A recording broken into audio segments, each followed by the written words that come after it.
கிபி 1227ஆம் ஆண்டு இந்த ஐரோப்பிய கண்ட்ரில 9ஆம் போப் ஆண்டவராக கிரிகோரி அப்படிங்கிறவர் வந்து நியமிக்கப்பட்டாருங்க. அங்க இருக்கிற மடாலயங்கள் பார்த்தோம்னா, இவர் தான் ஒரு தலைவராவும் நியமிக்கப்பட்டாரு.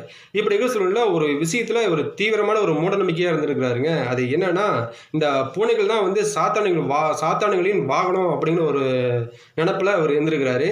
இதன் காரணமா வந்து இந்த பூனைகள் எல்லாம் வந்து அழிக்கப்படணும் அப்படிங்கிறதுக்காக, இந்த மடாலயங்கள் மட்டும் அல்ல, வீட்ல இருக்கிற பூனைகளும் சேர்த்து அழிக்கணும் அப்படிங்கிற ஒரு விஷயத்த உத்தரவு விட்டாருங்க. அதுவும் குறிப்பா பார்த்தோம்னா, இந்த கருப்பு பூனைய கண்டா கபால மோட்சம் குடுத்துருங்க அப்படிங்கிற ஒரு விஷயத்தையும் உத்தரவிட்டாருங்க. இதன் காரணமாவும் பார்த்தோம்னா, இந்த போப்போட அந்த உத்தரவ மறுக்க முடியாம, இவங்க மக்கள்லாம் பார்த்து என்ன பண்ணிட்டாங்கன்னா, அந்த கண்ல கண்ட பூனைகள்லாம் வந்து கொன்னு குவிக்க ஆரம்பிச்சாங்க. இதன் காரணமா பார்த்தோம்னா, இந்த ஐரோப்பா கண்ட்ரில இந்த பூனை இனம் கொஞ்சம் கொஞ்சமா குறைய ஆரம்பிச்சதுங்க.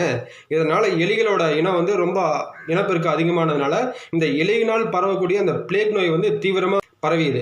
அதன் காரணமாவே அங்க இருக்கிற உயிர்கள் வந்து அங்க இருக்கிற மனிதர்கள் கொஞ்சம் கொஞ்சமா இறக்க ஆரம்பிச்சாங்க. சாத்தான்களிடமிருந்து மக்களை காப்பாத்துதா நினைச்சு இந்த பூனைகளை கொன்னு ஒரிஜினல் சாத்தான இந்த பிளேக் நோயை அந்த ஊருக்குள்ள பரவ விட்டது. அங்க இருக்கிற மக்கள்லாம் வந்து உயிருக்கே ஒரு காவு மாதிரி ஆயிடுச்சுங்க. இப்படி இருக்கிற சூழ்நிலையில ஒரு தனி மனிதனோட ஒரு மூட நம்பிக்கை வந்து பக்கத்துல இருக்கிறவங்களுக்கு எந்த அளவுக்கு ஒரு விளைவை கொடுக்கும் அப்படிங்கிற ஒரு விஷயம் வந்து அக்காலகட்டத்தில் ஒரு வரலாற்றில் முக்கிய ஒரு உதாரணமா பார்க்கப்படுதுங்க.